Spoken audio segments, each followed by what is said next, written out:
तो क्या हुआ? अगर गलती से नियम टूट गया तो क्या हुआ कि रोज भोग लगाते थे और एक दिन नहीं लगा पाए। अब चाहे भूल गए, चाहे गलती से हो गई, या बीमार थे, या कहीं बाहर थे, या कोई आ गया, या कोई भी कारण था, क्या हो गया?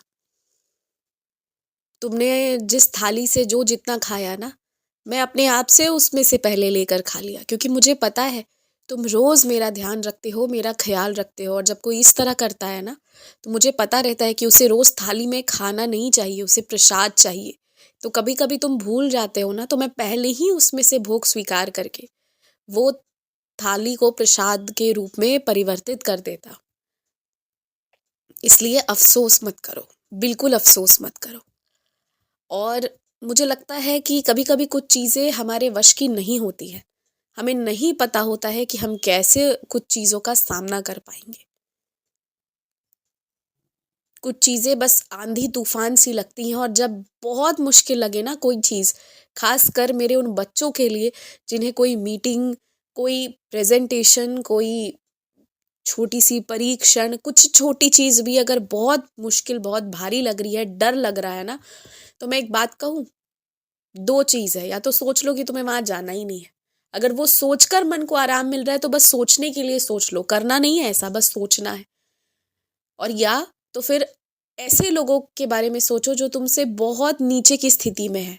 उन्हें अगर वहां पर खड़ा किया जाए तो वो ऐसा जवाब देंगे या कुछ ऐसा करेंगे कि वो हंसने का विषय बन जाए। उनके बारे में सोचो कि अगर वो भी वहां जाएंगे तो तुम तो जा ही सकते हो। तो दो में से कुछ भी एक सोचो, और जो सोचना है सोचो, पर इतना तनाव मत लो। क्या ये एक पल, ये एक घड़ी तुम्हारे जीवन को रोक देगी? क्या नहीं ना। इसके पहले भी जीवन है और इसके बाद भी जीवन रहेगा। अनायास ही तनाव मत लो, जो होगा सब साथ मिलकर हम दोनों बैठकर देख लेंगे। तनाव लेना बंद करो, एकदम स्थिर से रहो। जो होगा, तुम जो फैसला लोगे, जाओगे नहीं जाओगे, अच्छा होगा, अच्छा नहीं होगा, जो भी होगा वो जब होगा, जब होगा। अभी निश्चिंत होकर रहो। और अगर चाहते हो ना कि तुम्हारे लोग तुम्हारी बातें समझें, तो कम बोलो, स्पष्ट बोलो, और जब कहो पूरी और उचित बात कहो।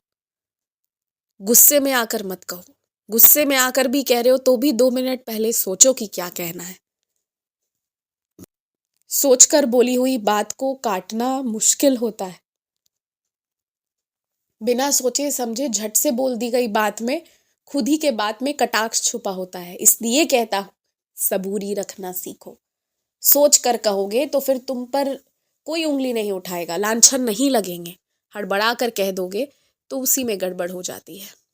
और एक बात कहूं मैं तुमसे, इस दुनिया में संभावनाएं इतनी सारी है ना।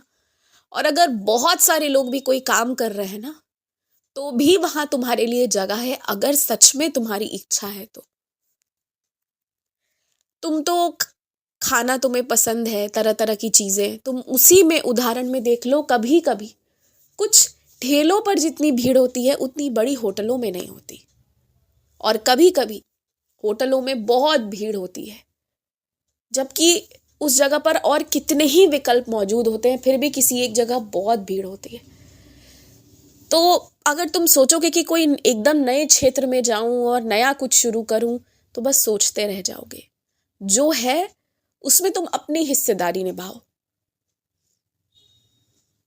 क्योंकि अगर बहुत सारे लोग मौजूद हैं ना, तो बहुत जरूरत भी है, ये भी बात समझो। जरूरत भी है, इसलिए तुम बस अपने उसके सोचो ना कि तुम्हें कितना करना है, तुम्हें कौन सा काम करना है। इसमें इतना क्या सोचना कि और भी लोग हैं, अच्छे अच्छे हैं, तो मेरे से कौन ग्राहक मेरे पास आएगा, मेरा काम कैसे चलेगा, ये सब सोचना काम नहीं है तुम्हारा। तुम्हारे पास भी लोग आएंगे और वही लोग दूसरे दुकानों में भी जाएंगे, क्योंकि इतनी सारी विकल्प है, सभी जगह जाएंगे और तुम्हारे पास भी आते रहेंगे। तुम्हारा भी घर चलेगा, उनका भी घर चलेगा। तो ये सोच कर रखो, जगह बहुत है, तुम बस डर रहे हो। 2 कदम आगे बढ़ाओ और देखो कितनी कृपा मिलेगी।